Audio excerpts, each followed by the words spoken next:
2014 ایک passenger plane میں بیٹھا ہے. اسے لگتا ہے کچھ گھنٹوں بعد وہ اپنی منزل پر پہنچ جائے گا, لیکن ایک عجیب بات ہوئی. اس فلائٹ نے ٹیک آف تو کیا, لیکن اس کی لینڈنگ آج تک کنفرم نہ ہو سکی. پلین میں 239 لوگ بیٹھے تھے. سب کچھ نارمل تھا, لیکن پھر کچھ ایسا ہوا جو آج بھی دنیا کو حیران کرتا ہے, کیونکہ اس رات MH370 صرف ریڈار سے غائب نہیں ہوئی تھی, اور جتنی زیادہ انویسٹیگیشن ہوئی اس سے زیادہ سوال کھڑے ہو گئے. آخر MH370 کے ساتھ ہوا کیا تھا؟ فلائٹ MH370 نے 8 مارچ 2014 کو رات 12:41 ملیشیا کے کوالالمپور انٹرنیشنل ایئرپورٹ سے ٹیک آف کیا. اس کی ڈیسٹینیشن تھی بینجنگ, چائنا. یہ ایک بوئنگ 777-200ER تھا. اس وقت بوئنگ 77 کو دنیا کا سب سے ریلیبل پیسنجر ایئر کرافٹ میں سے ایک مانا جاتا تھا. پلین میں 227 پیسنجر اور 12 کرو ممبر موجود تھے. کچھ لوگ بزنس ٹرپ پر جا رہے تھے, کچھ اپنے گھر والوں سے ملنے, اور کچھ کے لیے یہ ایک بس نارمل سفر تھا. شروع میں سب کچھ بالکل ٹھیک چل رہا تھا. ویدر ٹھیک تھا, پلین ٹھیک تھا, اور کرو بھی ایکسپیرینسڈ تھے. کسی کو اندازہ نہیں تھا کچھ دیر بعد یہ فلائٹ ایویشن ہسٹری کے سب سے بڑی مسٹریز میں سے ایک بن جائے گی. ٹیک آف کے بعد فلائٹ اپنی روٹ پر چلی رہی تھی. کاکپٹ اور ایئر ٹریفک کنٹرول کے درمیان نارمل بات چیت ہو رہی تھی. پھر پائلٹ کی طرف سے ایک میسج آیا, گڈ نائٹ میلیشین 370.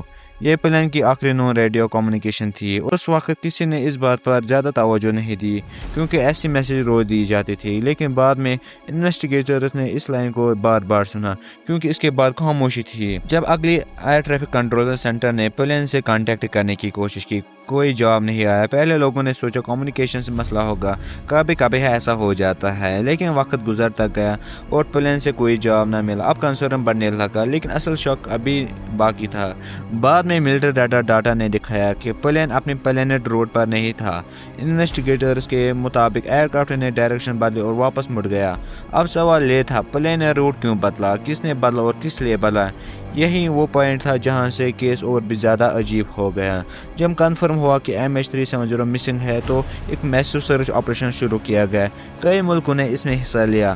شپ بھیجی گئی, ایئر کرافٹ بھیجے گئے, سیٹلائٹ ڈاٹا انالیسس کیا گیا. سب کو لگ رہا تھا پلین جلدی مل جائے گا, آخر اتنا بڑا ایئر کرافٹ کہیں تو ہوگا. لیکن ایک دن گزرا, 2 دن گزرے, ایک ہفتہ گزرا, پھر مہینے گزرے, لیکن پلین نہیں ملا. اس دوران انویسٹیگیٹرز نے سیٹلائٹ ڈاٹا کا ڈیٹیل میں انالیسس کیا. اس کے مطابق پلین نے کانٹیکٹ توڑنے کے بعد کئی گھنٹے تک اڑان بھری. انالیسس نے اشارہ دیا کہ ایئر کرافٹ آخر میں ساؤدرن انڈین اوشن کی طرف گیا ہو سکتا ہے, لیکن ایگزیکٹ لوکیشن پتہ نہیں چل سکا. اور یہی وجہ تھی کہ سرچ ایریا بہت بڑھ گیا.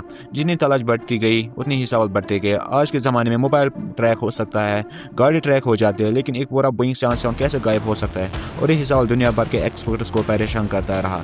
جب جواب نہیں ملا تو تھیوریز آنی شروع ہو گئی. کچھ لوگوں نے کہا کاکپٹ کے اندر کچھ ہوا تھا, کچھ نے ٹیکنیکل فیلئر کی تھیوری دی, کچھ نے ہائی جیکنگ کا اندیشہ ظاہر کیا. لیکن پرابلم یہ تھی, کوئی بھی تھیوری پوری کہانی ایکسپلین نہیں کرتی تھی. ہر تھیوری کچھ سوالوں کے جواب دیتی تو تھی, لیکن نئے سوال پیدا کرتے تھے. اس لیے MH370 کے بارے میں مکمل اتفاق موجود نہیں ہے. کئی سال بعد انڈین اوشن کے کنارے کچھ ڈبرس ملے. ان میں سے کچھ پارٹس کو ایکسپرٹس نے MH370 سے لنک کیا. سب سے مشہور کیوری ایک فلیپرون کی تھی, ایک اہم کلو تھی. لیکن مسٹری ابھی بھی ختم نہیں ہوئی, کیونکہ پلین کے مین ویکریج ابھی بھی نہیں ملا تھا, اور جب تک پورا ویکریج نہ ملا کئی سوالوں کے جواب ملنا مشکل رہتا ہے. اس کہانی کا سب سے حیران کرنے والی بات یہ نہیں کہ پلین غائب ہو گیا. سب سے حیران کرنے والی بات یہ ہے کہ اتنی ایڈوانس ٹیکنالوجی کے باوجود ہم آج بھی نہیں جانتے کہ اس رات اصل میں ہوا کیا تھا. 239 لوگ, ایک بوئنگ 77, ایک راز جو آج بھی پوری طرح سالوں نہیں ہوا. ہو سکتا ہے ایک دن MH370 مل جائے, ہو سکتا ہے ایک دن پورا سچ سامنے آ جائے, یا پھر ہو سکتا ہے مسٹری ہمیشہ مسٹری ہی رہ جائے. لیکن ایک بات ہے, جب بھی دنیا کی سب سے بڑی ایویشن مسٹری کی بات ہوگی MH370 کے نام ضرور لیا جائے گا. اب تمہارا حساب سے کیا ہوا تھا, ایکسیڈنٹ, ہائی جیکنگ, یا پھر کچھ اور؟ کامنٹ میں ضرور بتانا. Subscribe for more videos.